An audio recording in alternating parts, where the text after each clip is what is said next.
when you put a Game Boy Original cartridge in a Game Boy Color or Game Boy Advance, it will assign the black and white game with colors.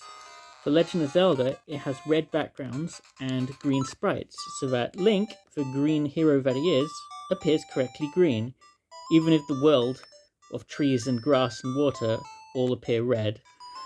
The Game Boy Color actually had an internal list of approved recognized Game Boy games so that it could assign them with appropriate color palettes.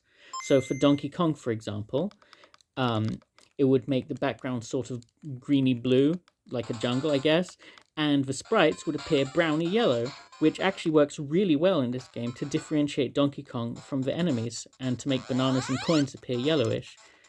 On the original Game Boy, that Kremling would have blended into the background horribly, so I think the color palettes addition actually really improves the playability of Donkey Kong. But what about a game that isn't on the list? For example, Mega Man, or I guess Rockman, which is the version I've got here. Well, the default Game Boy Color palette is this sort of greeny blue background using orange sprites, which, it works fine. It's okay. But there is something you can do if you want to change it.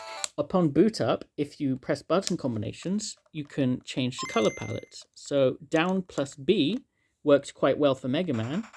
It makes the backgrounds all brownish, which is, I guess, more Mega Man flavored, and Mega Man himself appears blue, which is probably what you want. So if you're playing Mega Man on the Game Boy, press down plus B before loading it up, and you'll get a blue bomber.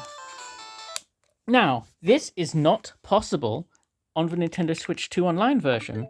There is no way to hold down plus B. So if you want to play Mega Man, it's going to have to be with the default blue and green graphics and the orange sprites.